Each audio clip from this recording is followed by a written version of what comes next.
Preparing a sermon can be an uneventful journey when life cooperates. It can be an amazingly difficult journey, fraught with all sorts of events along the way when life doesn't cooperate. Well, the journey to the pulpit this morning was just that. In fact, the journey itself has ended up being the sermon. The journey to the pulpit this morning was kind of like driving through rural Minnesota and coming upon a small town that has only one two-lane highway right through the middle of it. And lo and behold, the day on which you chose to be driving through that town is the day that they have their annual festival parade. And all you want to do is get through it, but instead you encounter the annual festival parade, which you are forced to watch passing before you, whether you want to see it or not. I'm sure you can get the image.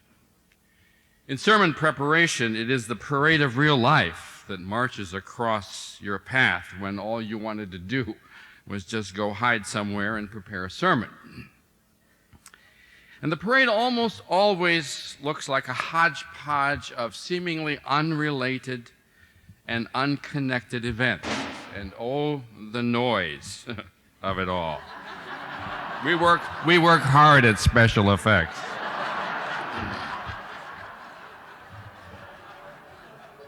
Cool.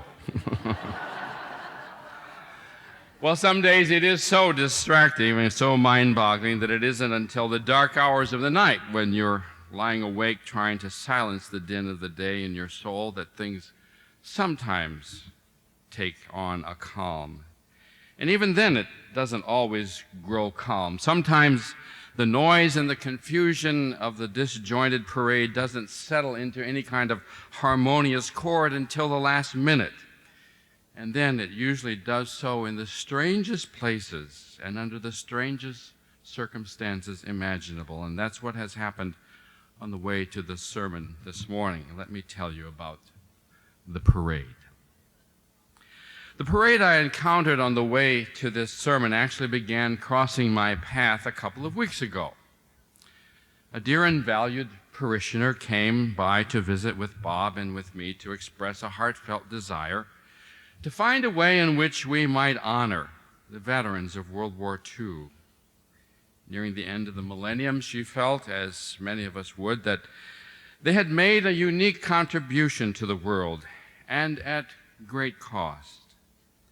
And like so many of us, she was deeply moved by Steven Spielberg's monumental film, Saving Private Ryan, a film that depicted as no other film had up until this time the confusion and the horror of the D-Day invasion. Well, we sat and we visited a while and struggled with the appropriateness of the church honoring veterans and the possible confusion that may have been perceived as the glorification of war, and we considered that this was a gesture usually reserved for the public arena and for nationalism and for patriotism. But the more we talked about it, the more we came to a consensus that World War II was indeed a pivotal moment in this century and in the century that especially now is about to close a millennium.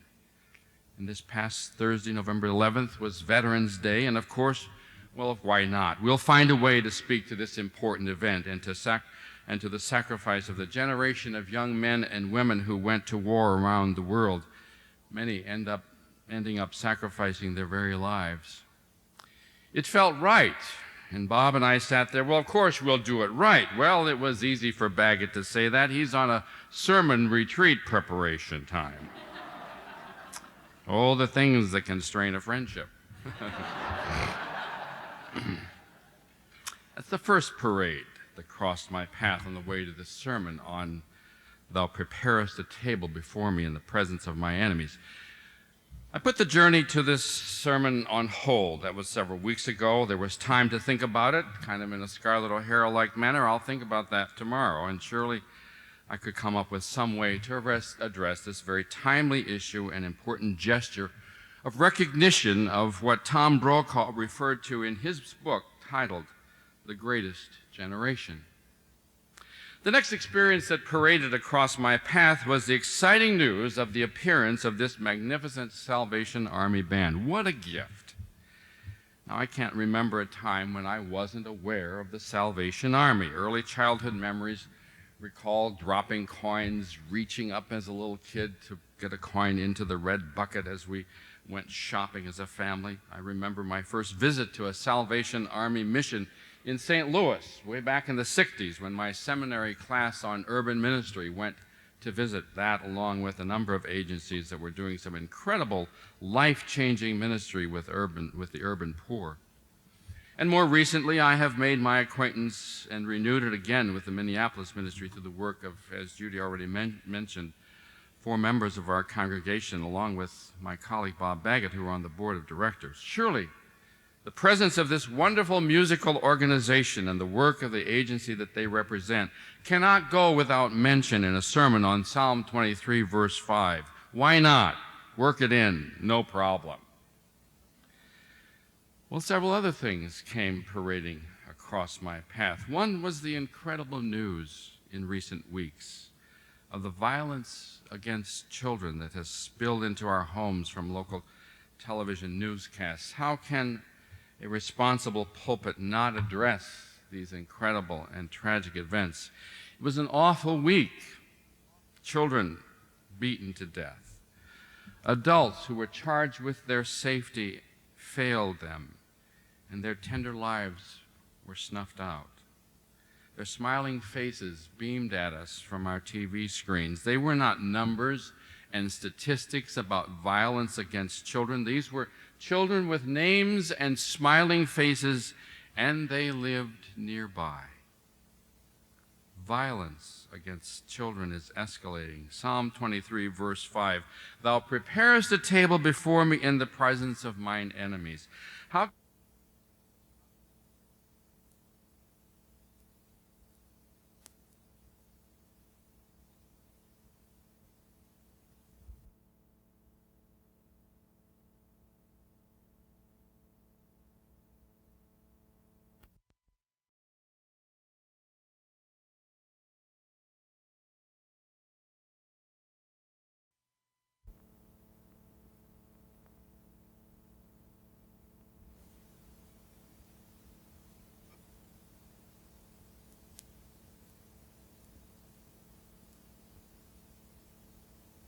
do, and when will it stop, and what's really going on? This was the third life experience that passed before me on the way to this sermon. It too was beckoning for attention. Still another startling event passed through all of our lives. That was the incredible news on November the 5th, telling us what Matthew Shepard's father said in the courtroom on the day his son's murderer was to be sentenced. And in case you've forgotten who Matthew Shepard is, or was, he was a young gay man who was beaten by 2 men, taken to the outskirts of a Wyoming town, and tied to a split-rail fence and left there to die. Matthew's father spoke these words in the courtroom, and I quote, "I would like nothing better than to see you die, Mr. McKinney. However, this is the time to begin the healing process, to show mercy to someone who refused to show any mercy, to use this as the first step in my own closure about losing Matthew. I give you life, Mr. McKinney, in the memory of one who no longer lives. May you have a long life, and may you thank Matthew every day for it."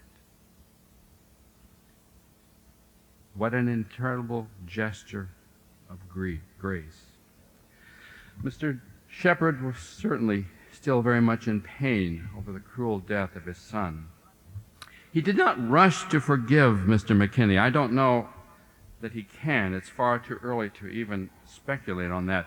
But what he did do was truly incredible. In an arena where there is so much emotion-charged hatred and fear and rejection of people who are gay, he reclaimed that terrible moment in his son Matthew's life with an act of mercy. Before us all, there is this grieving Father offering life and mercy to the very man who had taken his Son's life and who had shown his Son not 1 ounce of mercy. He simply wanted to bring an end to the anger and to the fear and to the hatred that's running rampant in our society. He could not bring back his Son, but he could bring back mercy in an arena of human experience that is desperately in need of it. This was the 4th thing that passed through my life on the way to this pulpit this morning. It too seemed to beckon for our attention. The 5th thing happened that same day. It was my day for hospital calling, and I stopped first to see Marv Eichhoff in his home. He had just arrived home. In fact, a matter of a few minutes before I had gotten there, he had come from the hospital. He was being set up in his home with hospice home care. His bed was in the sunroom of his lovely home, and he was relishing the privilege of being there and not in the hospital, the opportunity to look out upon his lawn as the season passed. We visited for a while, and I remembered our work on the Habitat House. He'd been a part of that work crew. And I told him that I had just been to the house, along with my wife Ann and with Bill and Lou Farrell. We had gone there with the Farrells, who are the mentoring couple for our home buyers, and we had gone there for dinner. Marv and I recalled that summer of work in the hot sun and the satisfaction we felt about providing a house that was now a home for a wonderful family of a mother and a father and 4 children. I left Marv knowing that I probably would not see him again. It was hard. Tears ran down my face as I drove away. I went on to the next call, which was a hospital call to another very ill person, someone whom I didn't know. Our visit was appropriately brief under the circumstances of an ICU patient. But I sensed a great foreboding and fear over the future. Was it cancer? He wondered what they weren't telling him. He was alone at the moment. He told me that he prayed a lot, and we prayed together. He was a young man in his 40s. A tear formed and ran down his face as I touched him in a gesture of saying goodbye. I left.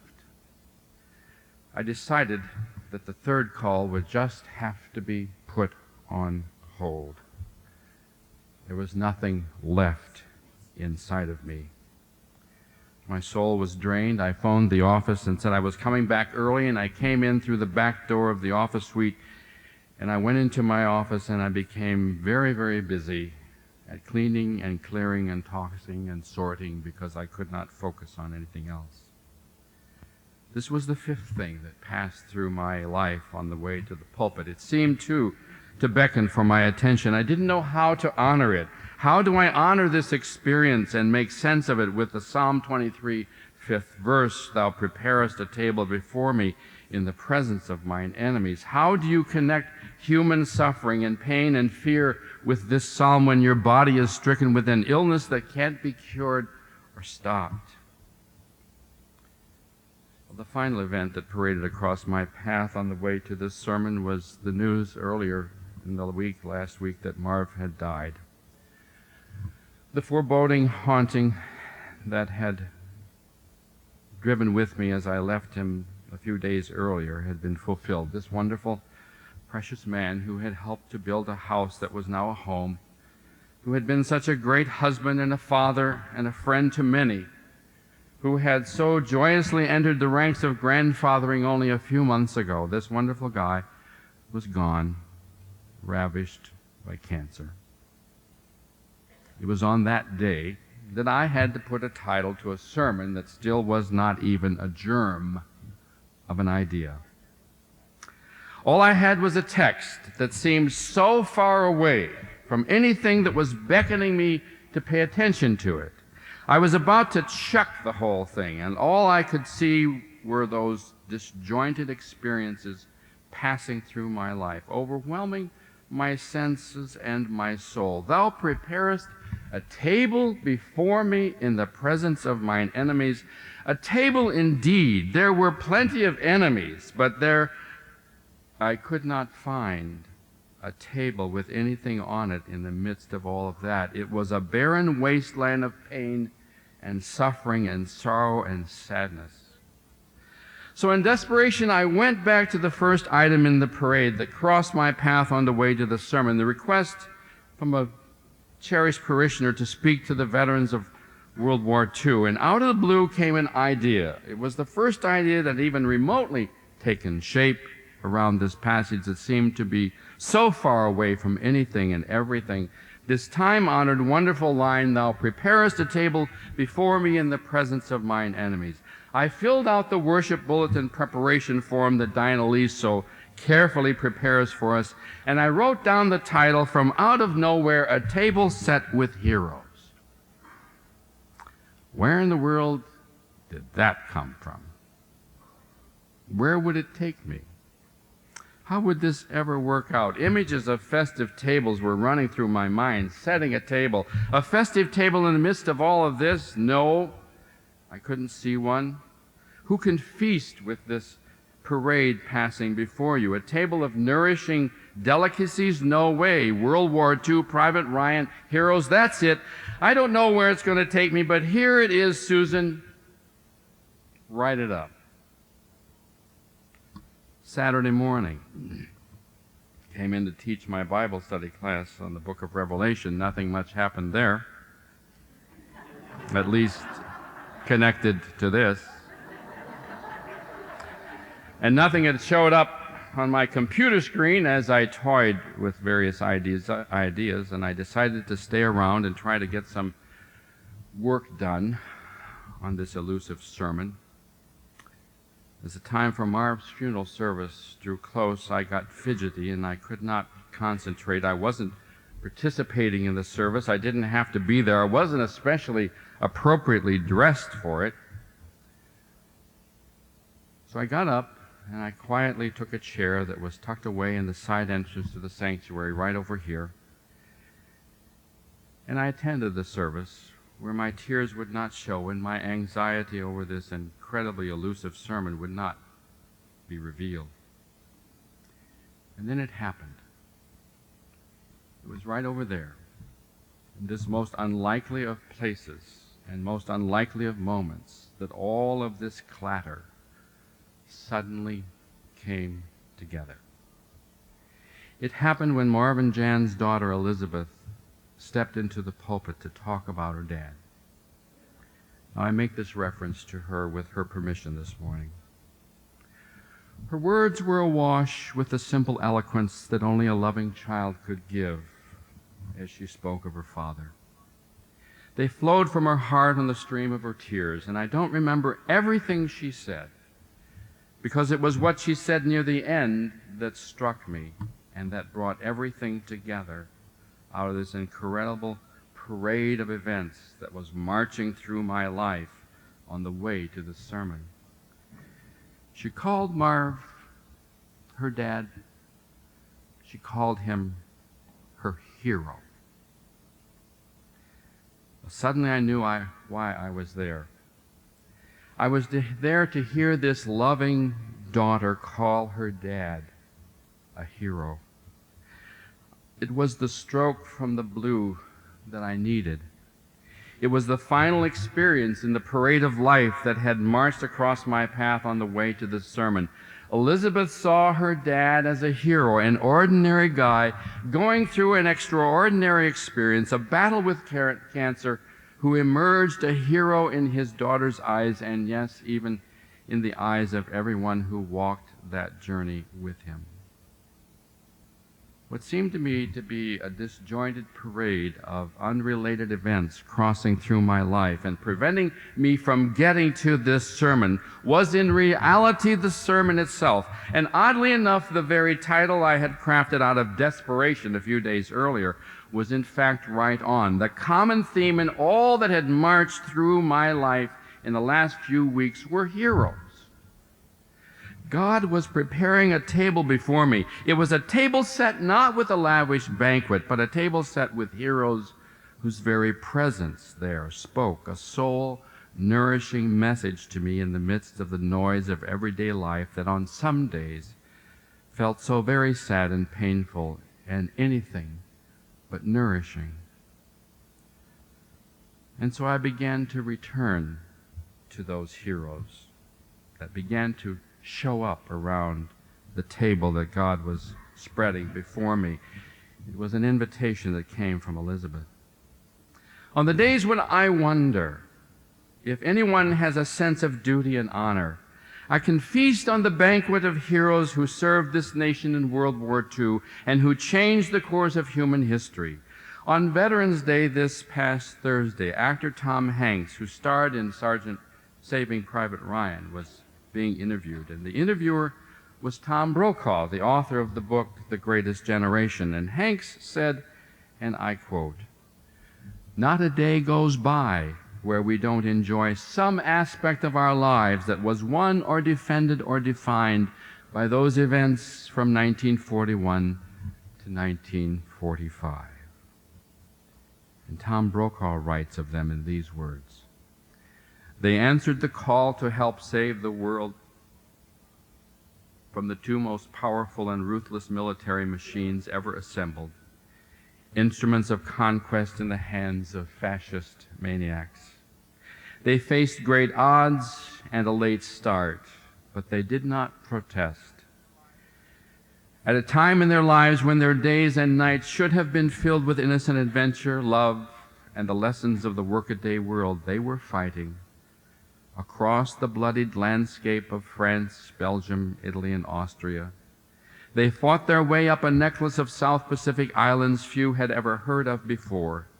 They were in the air every day in skies filled with terror, and they went to sea on hostile waters far removed from the shores of their homeland.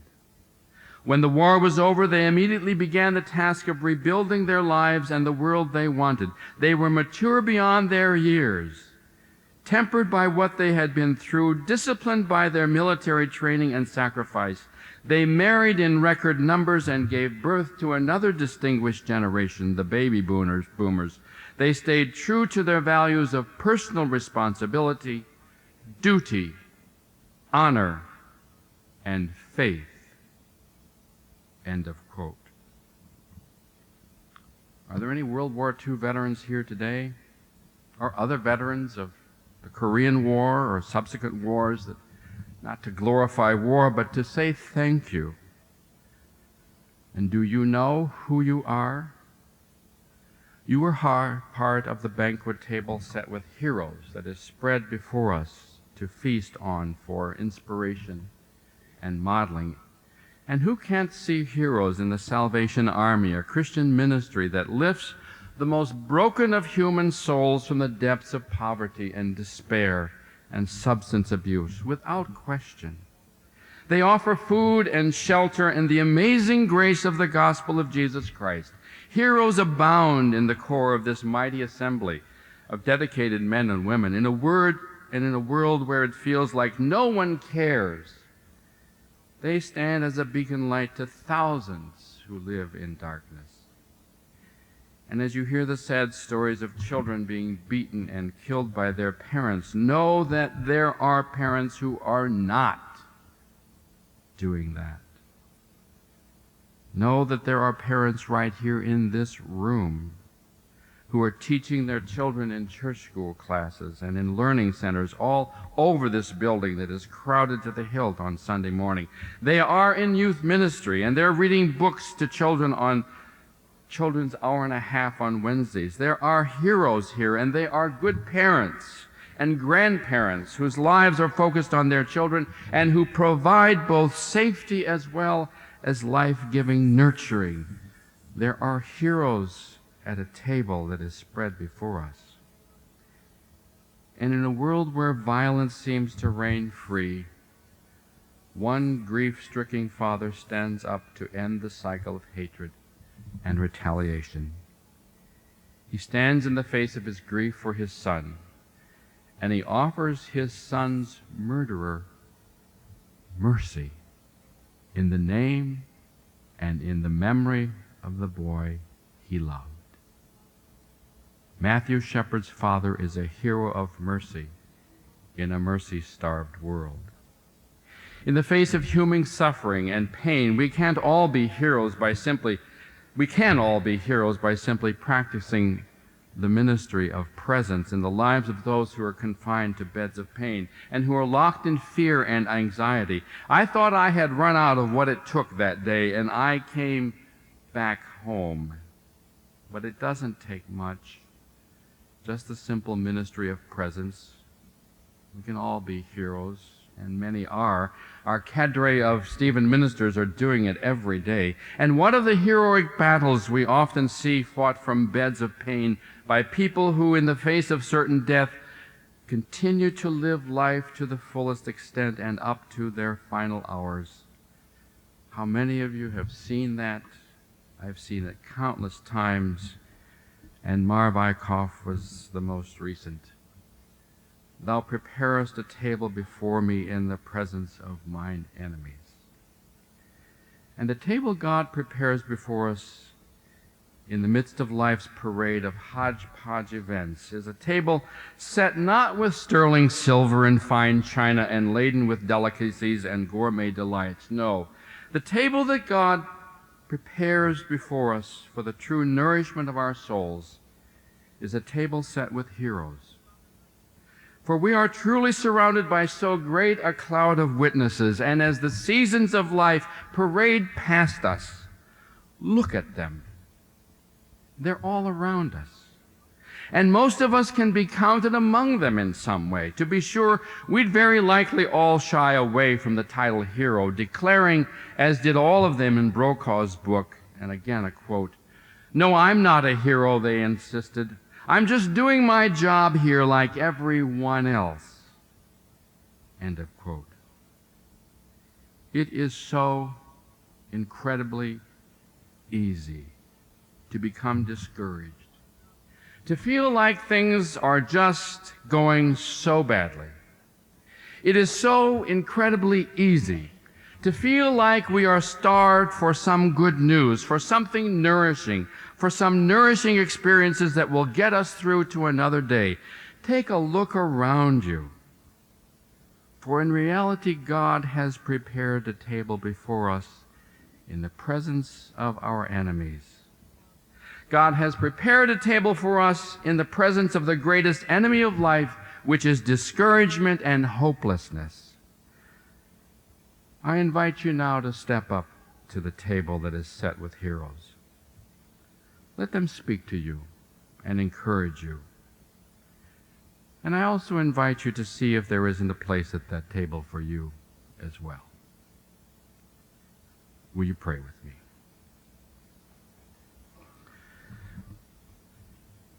Loving God, the seasons of life parade before us in so many different experiences. We can easily be overrun by those seasons as they progress. Or we can look around us and see that indeed, in the midst of the parade of life's seasons, you have indeed set before us a table of heroes whose lives and whose faith can nourish us. Amen.